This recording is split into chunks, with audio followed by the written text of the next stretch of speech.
Alabado sea Jesucristo. Eh, la reflexión que quiero compartirles hoy día es una reflexión que procura situarse en la contemporaneidad, en la actualidad, porque nosotros miramos los hechos de la historia sagrada como muy lejanos y no muchas veces asumimos que muchas de las conductas o historias o situaciones que ya ocurrieron hace muchos años pueden también ser bastante actuales. Y, y nosotros imaginamos que lo que otros vivieron o otros realizaron probablemente no esté al alcance de lo que nosotros como seres humanos estemos haciendo, ¿no? De manera que eh, quisiera compartir una reflexión que es muy importante y muy actualizada en relación a Judas Iscariote. Eh, Judas, la única referencia que tenemos del Evangelio es que traicionó a Jesús. O sea, Judas es el traidor y a través de la traición de Jesús a Jesús se produce la posterior muerte de Jesús. Se cumple todo lo que Jesús tenía que cumplir. Y de forma equivocada mucha gente conecta ambas situaciones, la traición de Judas con la muerte de Jesús, como si la traición de Judas fuera un designio divino. Es decir, como que Judas nació para traicionar a Jesús, como que una suerte de predestinación de parte de Dios para que Judas traicionara a Jesús, lo que es un error. Es decir, Judas no fue predestinado a traicionar a Jesús. La traición ocurrió como un acto estrictamente voluntario de parte de Judas. De esa manera, eh, Jesús se vale de esta situación, de esta traición, como se vale de tantas otras maldades que ocurrieron contra él, y aprovecha para cumplir lo que el Padre le había encomendado. Entonces, estas propuestas como el Evangelio de Judas, como que Judas en realidad no era un traidor, sino que era un amigo de Jesús y que la traición era parte del plan divino para salvar al mundo, sabemos bien que la Iglesia no acepta esos planteamientos, de hecho son heréticos, pero en torno a la figura de Judas siempre ha surgido en la historia de la Iglesia y va a surgir siempre en la historia de la Iglesia el por qué traicionó a Jesús, qué lo habrá llevado a traicionar a Jesús. Entonces nosotros nos ponemos a pensar, no sé si nosotros habremos tenido en alguna ocasión la participación en alguna traición a algún amigo o algún familiar. Probablemente a escala de lo que hizo Judas no, pero sí, seguramente no hemos sido estrictamente infieles, estrictamente fieles. Hemos caído en diferentes tipos de infidelidades para con nuestros cercanos, nuestros amigos, nuestros parientes. Y esas infidelidades son una forma de traición, cuando generan dolor. Engañar a la pareja, por ejemplo, es una forma de traición. Eh, o cuando los hijos, por sacar cierta ventaja, engañan a los padres, eso también es una traición. O cuando entre amigos hablamos, hablamos mal de otros amigos nuestros u otros cercanos nuestros cuando ellos no están. Lo que se dice vulgarmente en Chile, pelar. Entonces hablamos de los otros, eso también es una traición. O cuando levantamos un falso testimonio exagerando defectos y tratar de calumniar a la otra persona que es cercana a nosotros, eso también es una traición. Entonces, hemos sido partícipes muchas veces de traiciones, incluso en algunos casos seguramente traiciones más graves, ¿no? Entonces, reconocemos en carne propia lo que significa traicionar y también ser traicionado. También hemos sido víctimas de traiciones seguramente muchas veces. Entonces la pregunta es, ¿qué habrá motivado a Judas a traicionar a Jesús? Y ante esto, la tradición de la iglesia, más ningún documento oficial, pero sí estudios teológicos o interpretaciones teológicas, han podido ir indagando en la historia de Judas y han intentado armar el rompecabezas para poder comprender esta actitud de traidor. Han llegado, por ejemplo, a descubrir que Judas eh, primero no pertenecía al grupo, digamos, a este grupo de los apóstoles. Están los siguientes, están los, eh, los pescadores, ¿no es cierto? Está Pedro, está Santiago, está Juan, y a través de Santiago y Juan, que eran discípulos de... Bueno, Juan es el que le dice a Pedro, hemos hallado al Mesías, ¿no es cierto? Y Juan seguía a Juan el Bautista. Entonces, hay, hay una conexión, digamos. Ellos se conocían, Pedro, Santiago y Juan se conocían. Perdón. Andrés es el hermano de Pedro. Andrés era discípulo de Juan el Bautista y le dice a Pedro, hemos hallado al Mesías, ¿no? Andrés es hermano de Pedro, entonces ahí están los pescadores de... Los hermanos que son pescadores, Pedro y Andrés, y los otros hermanos que son también Juan y Santiago. Entonces hay una relación, ellos se van conociendo, hay como una comunicación, hay como una historia común entre ellos. Y frente a los otros eh, apóstoles, se, va, se van integrando de alguna manera. Por ejemplo, Mateo era letrado, ¿no es cierto? Era de los que sabía leer, de los que tenían un cierto conocimiento más de cultura. Y Simón Celotes, por ejemplo, al ser más revolucionario, tenía también una suerte de, de bagaje cultural, ¿no es cierto?, para poder para poder participar de actitudes revolucionarias. Entonces, Judas que venía de Keriot, la isla, el sector de donde venía Judas, de ahí viene Iscariote, no era como el alumno nuevo que llega al curso, ¿no es cierto? Era como el vecino nuevo. Entonces, la primera pregunta que surge es si acaso se sintió integrado o lo habrán integrado los otros apóstoles. Entonces, un primer antecedente. Y luego aparece este otro antecedente que es toda la Biblia, todos los cuatro evangelios, cuando mencionan a Judas, se van refiriendo a él como el traidor. Entonces, más aún aportan ciertos antecedentes. Judas era ladrón, y Judas era el encargado de la bolsa del grupo, se llevaba dinero que pertenecía a la bolsa del grupo. Entonces, uno se va preguntando, bueno, ¿cómo habrá sido las emociones interiores de Judas para llegar a una instancia como la traición?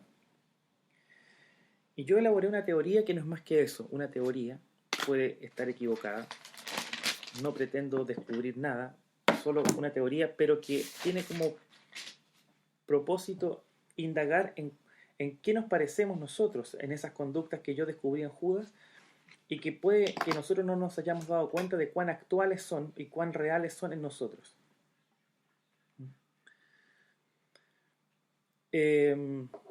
Los evangelios, cuando hablan de Judas, no lo mencionan, pero nosotros lo deducimos. Judas era una persona religiosa, porque vivía en un contexto religioso. El pueblo de Israel era un pueblo religioso, y por lo tanto, él también comprendía que iba a venir el Mesías, comprendía lo que eran las profecías, comprendía perfectamente quiénes eran estos profetas que aparecían, tuvo que haber sabido de Juan el Bautista, entendía perfectamente lo que significaban las escrituras, participaba en ritos, iba a la sinagoga. O sea, Judas no era un converso, era una persona con tradición religiosa tanto como sus hermanos apóstoles, tanto como los otros.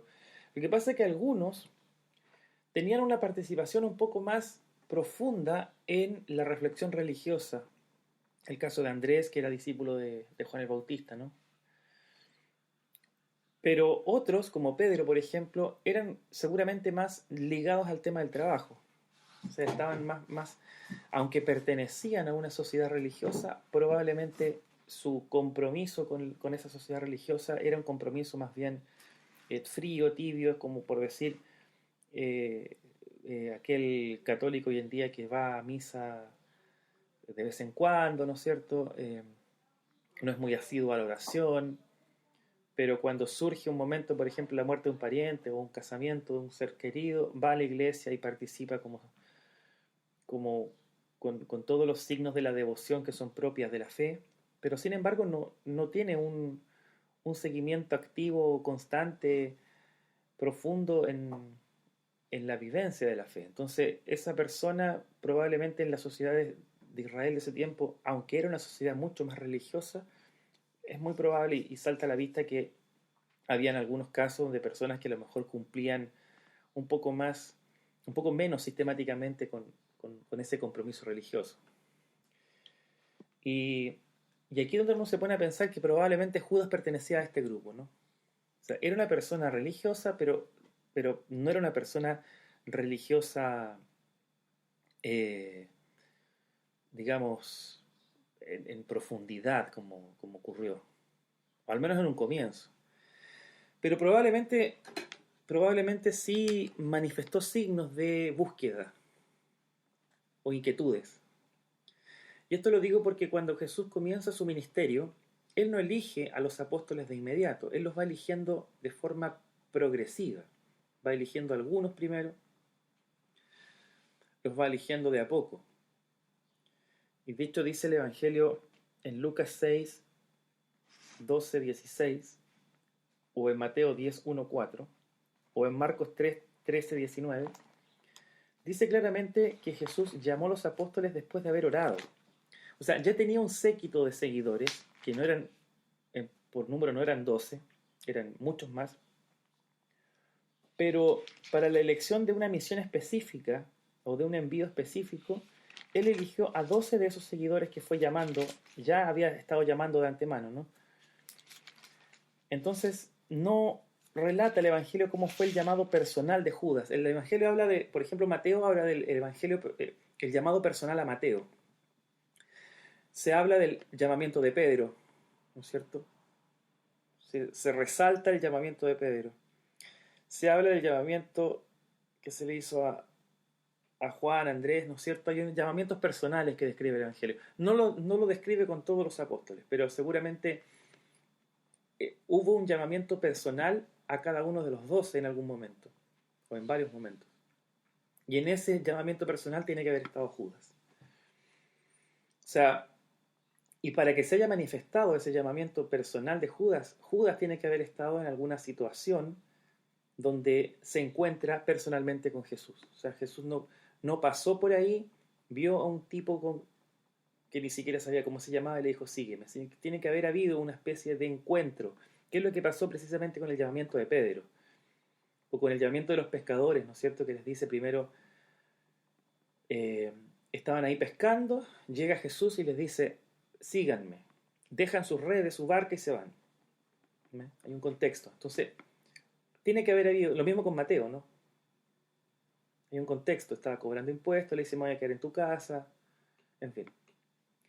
Entonces se produce tiene que haberse producido un encuentro personal de Jesús con Judas que lo llevó a decirle, sígueme. Y ahí Judas comienza a participar dentro del séquito de los discípulos, que eran más de 12, eran muchos más. O sea, Judas tiene que haber manifestado una intención de seguimiento, una intención de búsqueda.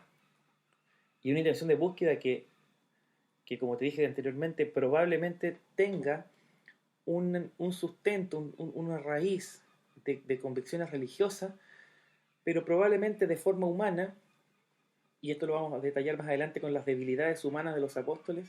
Judas no, no tenía una disposición a lo mejor tan profunda de conversión, aunque probablemente sí de una búsqueda, de una inquietud, de algo que tenga una orientación más bien religiosa, ¿no? En Mateo 10 dice estrictamente el llamado de los apóstoles. Jesús pues llamó a sus 12 discípulos. O sea, aquí del séquito que había llamó a 12 y les dio el poder para expulsar demonios y para curar toda clase de enfermedades y dolencias. Y relata los nombres. Estos son los nombres de los 12 apóstoles. Primero, Simón, llamado Pedro, y Andrés su hermano, Santiago y Juan, hijos de Zebedeo, Felipe y Bartolomé, Tomás y Mateo, el publicano, Santiago, hijo de Alfeo, Tadeo, Simón el cananeo y Judas Iscariote, que fue el que lo traicionó. Y posteriormente el escrito dice el envío, es decir, los llama y los envía. O sea, Judas ya había recibido una misión como apóstol.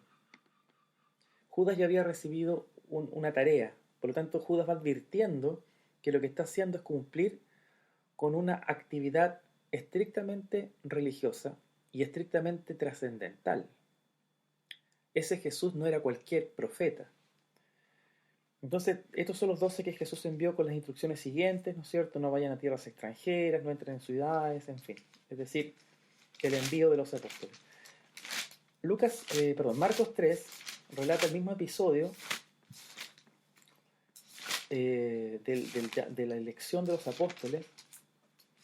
Dice concretamente,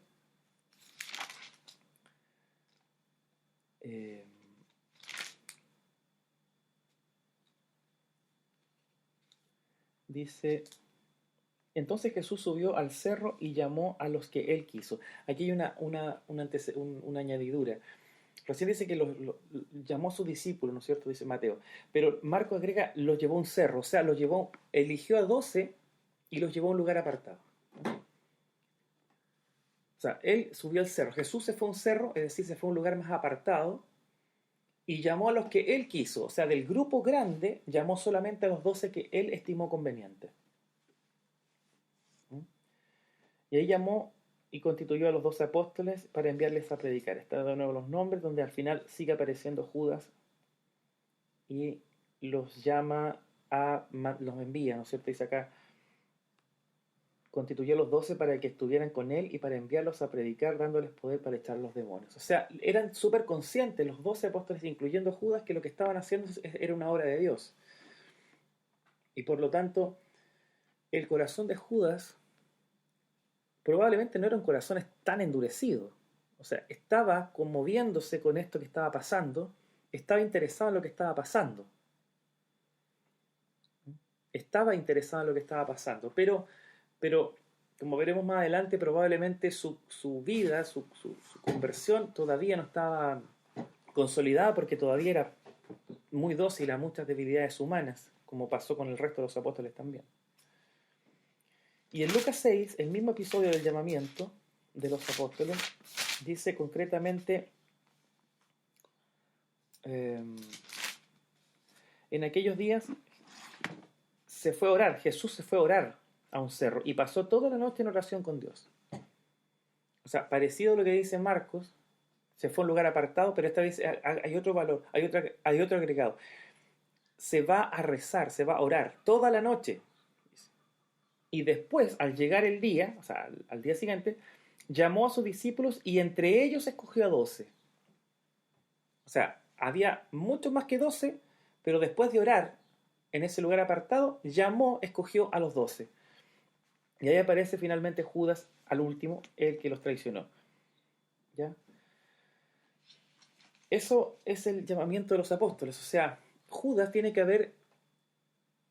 en el corazón de Judas tiene que haber habido una moción o mociones de acercamiento a Jesús y de disposición para cumplir con esta tarea que era predicar el Evangelio, predicar la buena nueva. Por lo tanto, Judas toma conciencia de quién era Jesús.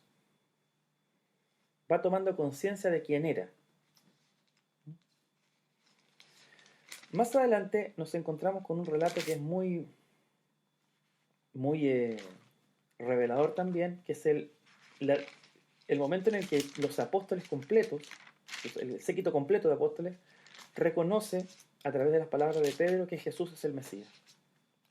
Eso está en Mateo 16, del 13 al 20. Y es fácil darse cuenta. Al llegar Jesús a la región de Cesarea de Filipo, preguntó a sus discípulos, o sea, le pregunta a todos, ¿quién dice la gente que soy yo, el Hijo del Hombre?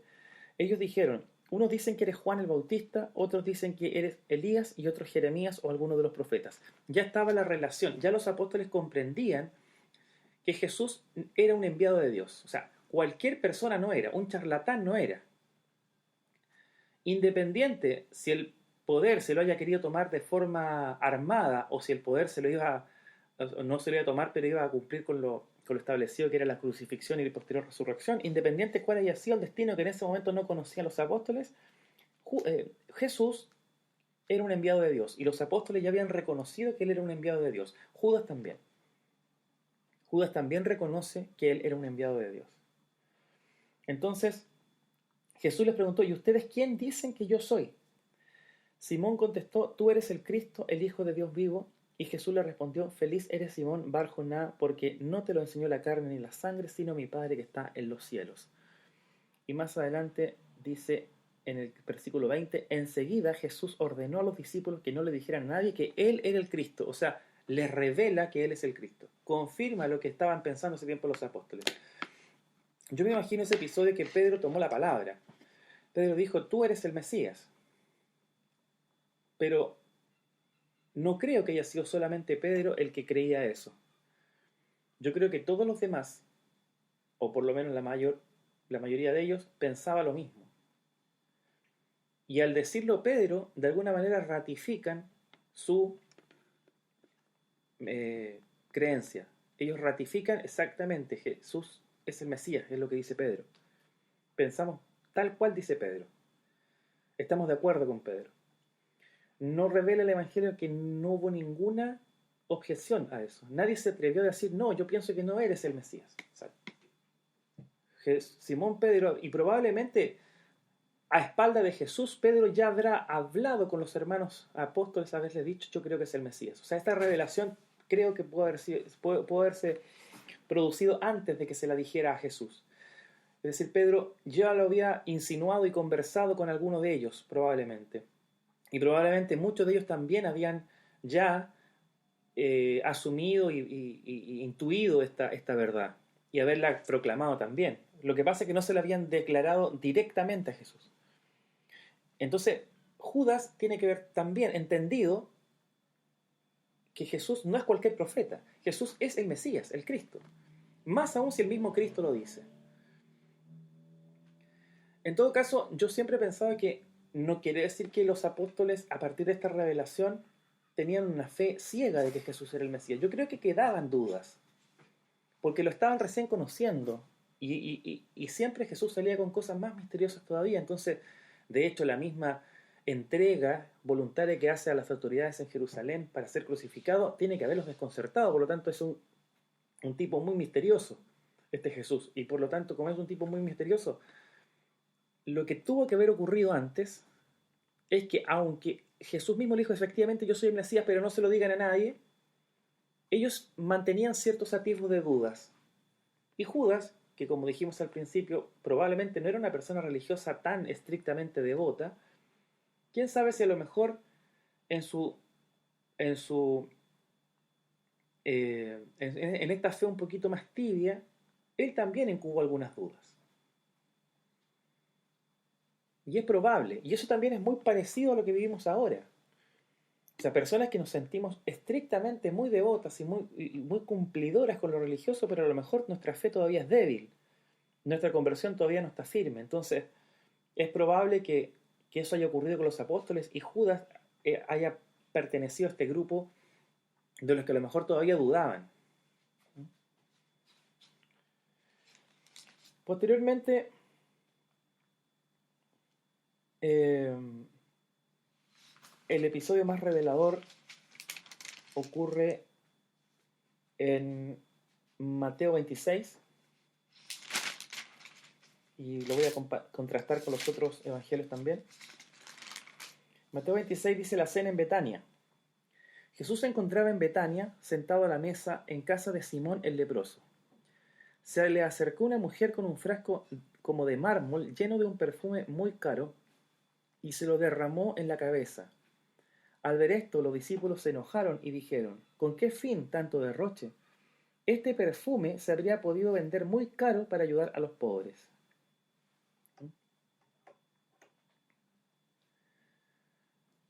Los apóstoles dijeron. Al ver esto, los discípulos se enojaron, plural, y dijeron: ¿con qué fin tanto derroche? Este perfume se habría podido vender muy caro para ayudar a los pobres. Y en el mismo relato, el mismo episodio, pero en Marcos 14, 3 al 11, lo relata de la siguiente manera. Jesús estaba en Betania comiendo en casa de Simón el leproso. Llegó una mujer con un frasco como de mármol lleno de un perfume muy caro de nardo puro. Lo quebró y derramó el perfume sobre la cabeza de Jesús. Algunos, muy enojados, se decían entre sí: ¿a qué se debe este derroche de perfume? Se podía haber vendido en más de 300 monedas de plata para ayudar a los pobres, y reclamaban contra ella. Nuevamente en plural, varios se enojaron.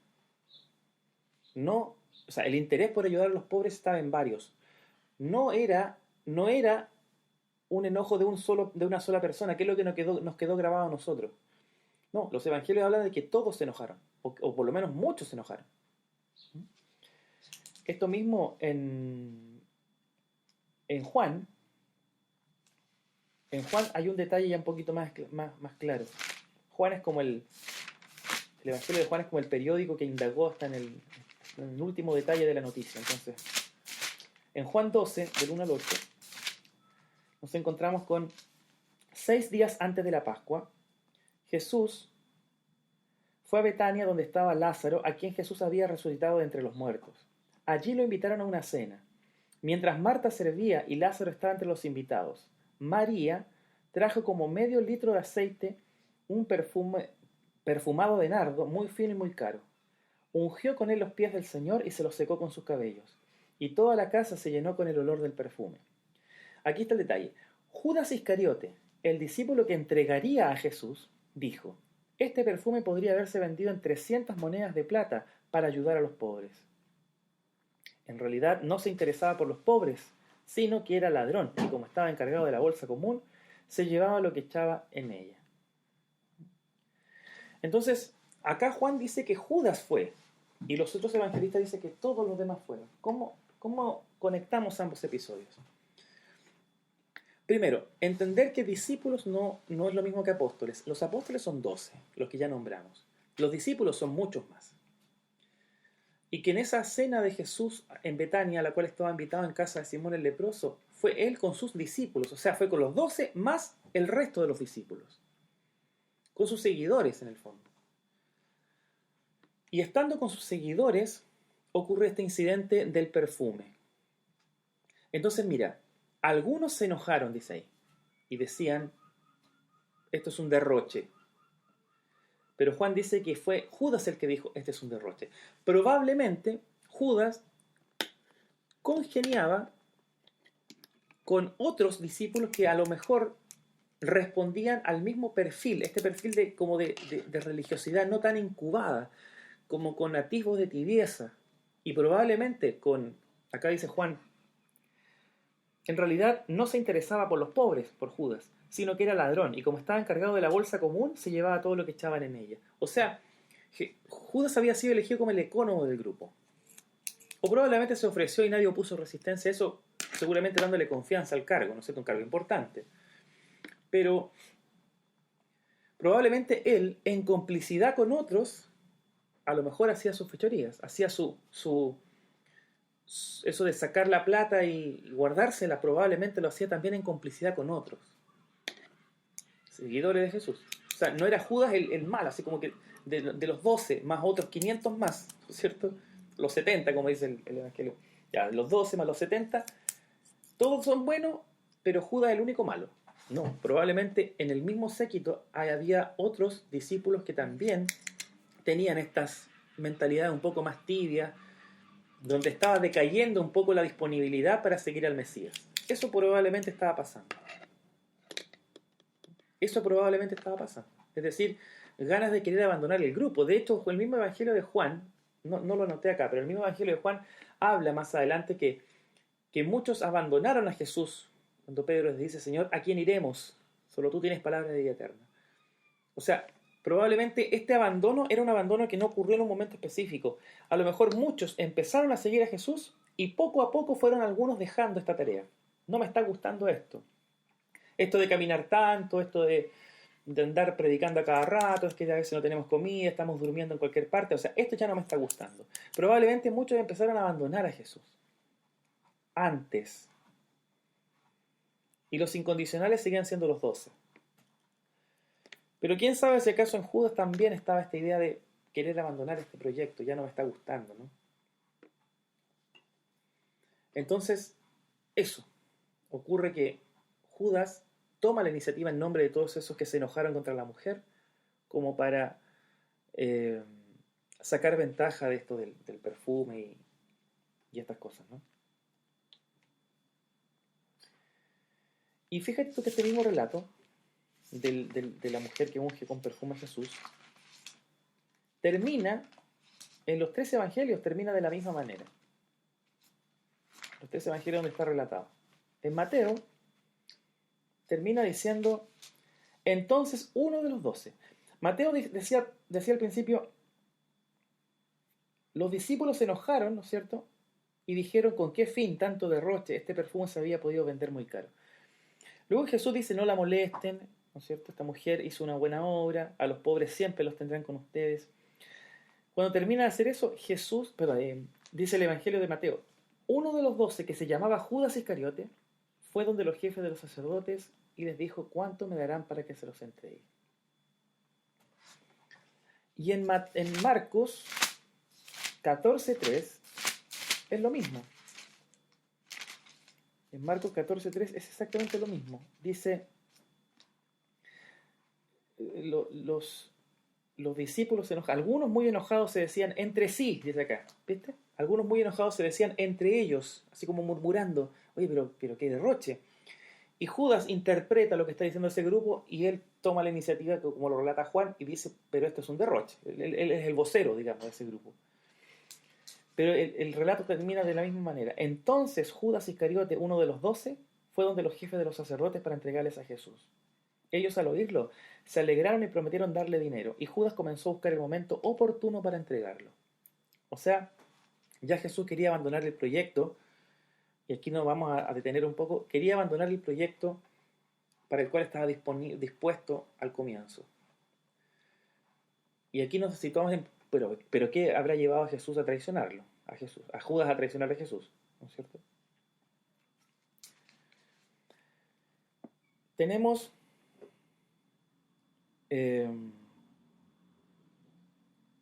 que lo que yo pienso,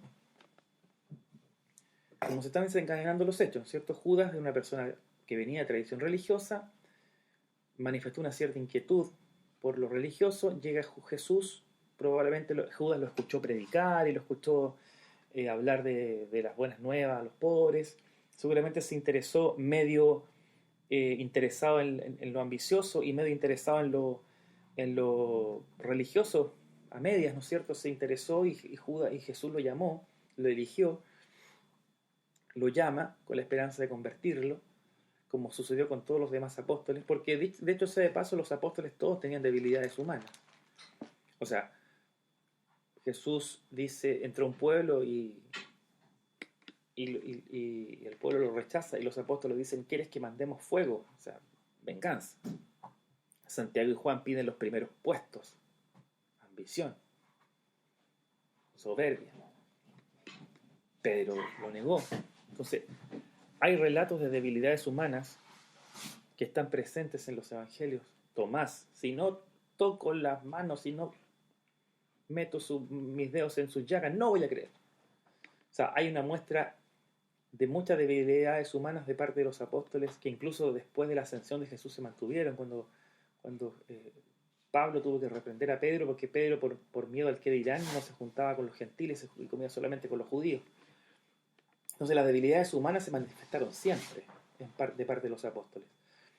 Entonces, en el caso concreto de Judas, era uno más que tenía debilidades humanas, pero se estaba desencantando quizá de este proyecto, ¿no es cierto?, como pasó con muchos otros apóstoles, muchos otros discípulos, muchos otros seguidores empezaron como a desencantarse del proyecto y a tratar de mirar ventajas, entre ellos la ventaja de obtener dinero, de repente de estirar la mano, como se dice. Y en eso, yo creo que lo que pensó Judas en ese momento, ya un poco desestimando la idea de seguir a Jesús, sabiendo que las autoridades judías lo querían tomar preso a Jesús, Judas vio una oportunidad de negocio en eso. Y dijo, mira, ¿por qué no hacemos lo siguiente? A lo mejor Judas no actuó solo, ¿eh? Te repito que recién hablé de una cierta complicidad, que tiene que haber sido muchos otros los que también abandonaron el barco, como se dice. Y le dice, Judas dice, yo sé que, o sea, como dije anteriormente, esta convicción de que era el Mesías no era tan profunda en el resto de los apóstoles, en el grupo completo. O sea, probablemente no era una convicción así tan profunda como creemos nosotros hoy en día. Creen que Jesucristo es el Hijo de Dios. Probablemente habían dudas.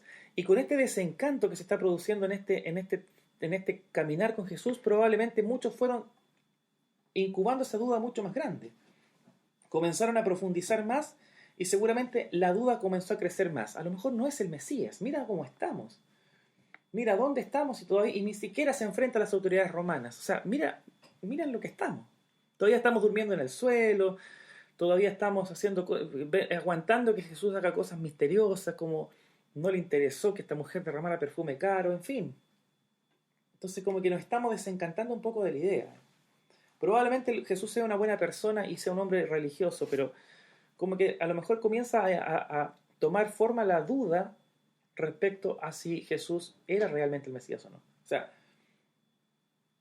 puede que lo sea, pero comenzaba a tomar más forma la duda de que a lo mejor no lo era. En Judas y en algunos discípulos. Probablemente no en el resto de los 11, ¿no? En ellos todavía quedaban sombras de duda, pero a lo mejor todavía estaban pensando, sí, en realidad es el Mesías, él lo dijo. Pero a lo mejor no era algo tan firme, porque por algo se desconcertaron después de que Jesús es tomado preso. Bueno, que no era el Mesías, ¿qué pasó? A lo mejor no lo era. Entonces Judas mismo seguramente también comienza a desarrollar esta duda y a decir ya, los jefes de los jefes de las autoridades del templo quieren tomar preso a Jesús. Y yo tengo la oportunidad para tomarlo preso.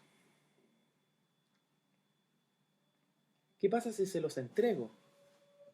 O sea, yo le entrego a Jesús a los fariseos. Ellos me pagan. Pero Jesús, siendo quien es, un profeta, un hombre que ha hecho milagros, yo vi a Jesús curar enfermos, yo lo vi hacer milagros, lo vi resucitar gente, él solito sabrá defenderse. Eso es lo que yo pienso que tiene que haber pasado por la mente de Judas. Lo más probable también es que los fariseos ya hayan tomado anterior contacto. Tú sabes que después de la cena de Betania también hay un relato donde dice que muchos se convirtieron. Muchos fariseos se convirtieron, que estaban ahí en la cena, y otros seguían hostigando a Jesús. Entonces, ¿quién sabe si en este devenir de opiniones, estos mismos discípulos desencantados de lo que te nombré recién, entre los que estaba Judas, ya habían tomado una cierta contacto con los fariseos y los fariseos comienzan a proponer la idea de que ¿por qué no los entregan? Recompensamos a quien nos entrega a Jesús. Sabiendo de que existía este grupo de desencantados, ¿no? Tú que ya estás desencantado, ¿por qué no nos dices dónde está, dónde vive, para poder ir tomando preso? Y probablemente esa idea fue la que tomó forma en Judas, en su cabeza, para decir, sí, no es mala idea, digamos. Total, Jesús siendo quien es, este profeta, probablemente sepa zafarse de aquellas autoridades que lo van a increpar. Eso no estaría malo, no es mala idea, digamos. O sea, Judas piensa que Jesús puede salvarse solo. Y como puede salvarse solo, voy a obtener una ventaja de aquello y se lo voy a entregar a las autoridades para poder tener plata, porque por alguna razón ambicionaba plata, ambicionaba dinero, ¿no? ¿No se parece eso mucho a lo que nosotros somos a veces con Dios? Es decir, manipulamos a Dios a nuestro antojo para que pueda darle luz verde a nuestras mezquindades. Y distorsionamos. Si Dios nos dice, este camino no es el correcto, y nosotros pensamos, no, este camino, yo creo que Dios no quiso decir eso, y que la Biblia hay que interpretarla de otra manera, y son escritos antiguos, hay que actualizarlo, hay que ponerlo en un contexto contemporáneo. Jesús dice, quien se casa con otra comete que se separa de una y se casa con otra comete adulterio. Y hoy día existen como distorsiones a eso. No, lo que pasa es que tiene que haber habido una interpretación equivocada en aquel tiempo, seguramente Jesús quiso decir otra cosa. Comenzamos a manipular a Dios con el propósito de darle luz verde a nuestras propias mezquindades, ambiciones, deseos, caprichos. No, sí, mira, no, tengo tanta flojera de levantarme hoy día domingo e ir a misa que no voy a ir. No creo que Dios se enoje. Estamos digamos, transformando la figura de Cristo en una figura que se parece a lo que yo quiero que sea. Y es muy parecido a lo que hizo Judas, ¿no? Él se puede salvar solo. Entonces, tratamos de distorsionar la verdadera imagen y esencia del Señor en pos de nuestras ambiciones. Lo que hizo Judas. Él lo voy a traicionar, lo voy a vender a las autoridades, porque él se podrá salvar solito. ¿Viste? Él mismo está decidiendo por Jesús. ¿Para qué? Para echar rienda suelta a una de sus mezquindades. Eso es lo que yo pienso que pasó con Judas, en su mente. Más tarde, cuando Judas se da cuenta que en realidad Jesús no se salvó solo, sino que de hecho no se defendía y se entregó a morir, desconcertado y desesperado se da cuenta de lo que hizo. Porque no solo fue vender a un hombre cualquiera, aunque él dice, he pecado entregando a un hombre inocente. Yo creo que la desesperación que sintió fue porque se da cuenta de que ese hombre inocente no era cualquier hombre. Todavía quedaban atisbos de esta duda, ¿no será acaso el Mesías? Y yo traicioné al propio Mesías y lo mandé a morir. Que para una persona en el contexto religioso de los judíos tiene que haber sido algo absolutamente desconcertante, y de ahí la explicación de su desesperación, del grado de su desesperación. Entonces, no sabiendo dónde recurrir, porque en su conciencia estaba esa desesperación, el haber entregado al Mesías,